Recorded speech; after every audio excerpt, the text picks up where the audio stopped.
Chapter 79 of the Book of Jasher. And in those days Moses was feeding the flock of Reuel the Midianite, his father-in-law, beyond the wilderness of Sin, and the stick which he took from his father-in-law was in his hand. And it came to pass one day that a kid of goats strayed from the flock, and Moses pursued it, and came to the mountain of God to Horeb. And when he came to Horeb, the Lord appeared there unto him in the bush, and he found the bush burning with fire, but the fire had no power over the bush to consume it. And Moses was greatly astonished at this sight, wherefore the bush was not consumed, and he approached to see this mighty thing. And the Lord called unto Moses out of the fire, and commanded him to go down to Egypt, to Pharaoh king of Egypt, to send the children of Israel from his service. And the Lord said unto Moses, Go, return Egypt, for all those men who sought thy life are dead, and thou shalt speak unto Pharaoh to send forth the children of Israel from his land. And the Lord showed him to do signs and wonders in Egypt before the eyes of Pharaoh and the eyes of his subjects, in order that they might believe that the Lord had sent him. And Moses hearkened to all that the Lord had commanded him, and he returned to his father-in-law and told him the thing, and Reuel said to him, Go in peace. And Moses rose up to go to Egypt, and he took his wife and sons with him, and he was at an inn in the road, and an angel of God came down and sought an occasion against him. And he wished to kill him on account of his firstborn son, because he had not circumcised him, and had transgressed the covenant which the Lord had made with Abraham. For Moses had hearkened to the words of his father-in-law, which he had spoken to him, not to circumcise his firstborn son, therefore he circumcised him not. And Zipporah saw the angel of the Lord seeking an occasion against Moses, and she knew that this thing was owing to his not having circumcised her son Gershom. And Zipporah hastened and took of the sharp rock stones that were there, and she circumcised her son, and delivered her husband and her son from the hand of the angel of the Lord. And Aaron the son of Amram, the brother of Moses, was in Egypt walking at the river side on that day. And the Lord appeared to him in that place, and he said to him, Go now toward Moses in the wilderness. And he went and met him in the mountain of God, and he kissed him. And Aaron lifted up his eyes and saw Zipporah the wife of Moses and her children, and he said unto Moses, Who are these unto thee? And Moses said to him, They are my wife and sons, which God gave to me in Midian. And the thing grieved Aaron on account of the woman and her children. And Aaron said to Moses, Send away the woman and her children, that they may go to her father's house. And Moses hearkened to the words of Aaron, and did so. And Zipporah returned with her children, and they went to the house of Reuel, and remained there until the time arrived when the Lord had visited his people, and brought them forth from Egypt from the hand of Pharaoh. And Moses and Aaron came to Egypt to the community of the children of Israel, and they spoke to them all the words of the Lord, and the people rejoiced an exceeding great rejoicing.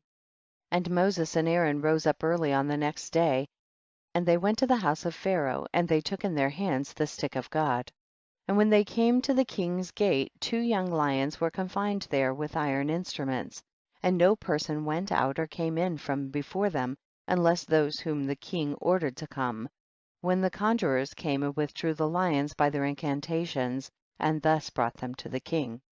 And Moses hastened and lifted up the stick upon the lions, and he loosed them, and Moses and Aaron came into the king's house.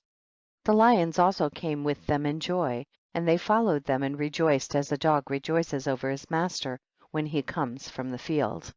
And when Pharaoh saw this thing, he was astonished at it, and he was greatly terrified at the report, for their appearance was like the appearance of the children of God.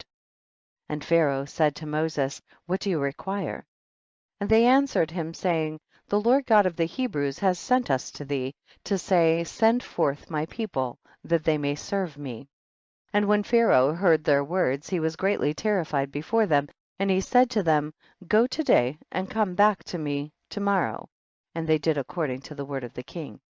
And when they had gone, Pharaoh sent for Balaam the magician, and to Jannes and Jambres his sons, and to all the magicians and conjurers and counselors which belonged to the king, and they all came and sat before the king. And the king told them all the words which Moses and his brother Aaron had spoken to him, and the magicians said to the king, But how came the men to thee, on account of the lions which were confined at the gate? And the king said, because they lifted up their rod against the lions and loosed them, and came to me, and the lions also rejoiced at them as a dog rejoices to meet his master. And Balaam the son of Beor the magician answered the king, saying, those are none else than magicians like ourselves. Now therefore send for them, and let them come, and we will try them. And the king did so. And in the morning Pharaoh sent for Moses and Aaron to come before the king. And they took the rod of God and came to the king and spoke to him, saying, thus said the Lord God of the Hebrews, send my people that they may serve me. And the king said to them, but who will believe you that you are the messengers of God, and that you come to me by his order? Now therefore give a wonder or sign in this matter, and then the words which you speak will be believed. And Aaron hastened and threw the rod out of his hand before Pharaoh and before his servants, and the rod turned into a serpent. And the sorcerers saw this, and they cast each man his rod upon the ground, and they became serpents. And the serpent of Aaron's rod lifted up its head and opened its mouth to swallow the rods of the magicians. And Balaam the magician answered and said, this thing has been from the days of old, that a serpent should swallow its fellow, and that living things devour each other. Now therefore restore it to a rod, as it was at first, and we will also restore our rods as they were at first. And if thy rod shall swallow our rods, then shall we know that the Spirit of God is in thee, and if not, thou art only an artificer, like unto ourselves. And Aaron hastened and stretched forth his hand and caught hold of the serpent's tail, and it became a rod in his hand. And the sorcerers did the like with their rods, and they got hold each man of the tail of his serpent, and they became rods as at first. And when they were restored to rods, the rod of Aaron swallowed up their rods. And when the king saw this thing, he ordered the book of records that related to the kings of Egypt to be brought, and they brought the book of records, the chronicles of the kings of Egypt, in which all the idols of Egypt were inscribed, for they thought of finding therein the name of Jehovah, but they found it not. And Pharaoh said to Moses and Aaron, behold, I have not found the name of your God written in this book, and his name I know not. And the counselors and wise men answered the king, we have heard that the God of the Hebrews is a son of the wise, the son of ancient kings. And Pharaoh turned to Moses and Aaron and said to them, I know not the Lord whom you have declared, neither will I send his people. And they answered and said to the king, the Lord God of gods is his name. And he proclaimed his name over us from the days of our ancestors, and sent us, saying, go to Pharaoh, and say unto him, send my people that they may serve me. Now therefore send us that we may take a journey for 3 days in the wilderness, and there may be sacrifice to him, for from the days of our going down to Egypt he has not taken from our hands either burnt offering, oblation, or sacrifice.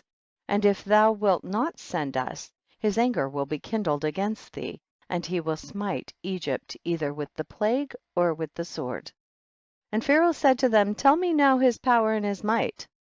And they said to him, he created the heaven and the earth, the seas and all their fishes. He formed light, created the darkness, caused rain upon the earth and watered it, and made the herbage and grass to sprout. He created man and beast and the animals of the forest, the birds of the air and the fish of the sea, and by his mouth they live and die. Surely he created thee in thy mother's womb, and put into thee the breath of life, and reared thee, and placed thee upon the royal throne of Egypt. And he will take thy breath and soul from thee, and return thee to the ground whence thou wast taken. And the anger of the king was kindled at their words, and he said to them, but who amongst all the gods of nations can do this? My river is mine own, and I have made it for myself. And he drove them from him, and he ordered the labor upon Israel to be more severe than it was yesterday and before. And Moses and Aaron went out from the king's presence, and they saw the children of Israel in an evil condition, for the taskmasters had made their labor exceedingly heavy. And Moses returned to the Lord and said, why hast thou ill treated thy people? For since I came to speak to Pharaoh what thou didst send me for, he has exceedingly ill used the children of Israel. And the Lord said to Moses, behold, thou wilt see that with an outstretched hand and heavy plagues Pharaoh will send the children of Israel from his hand. And Moses and Aaron dwelt amongst their brethren the children of Israel in Egypt. And as for the children of Israel, the Egyptians embittered their lives with the heavy work which they imposed upon them. Chapter 79.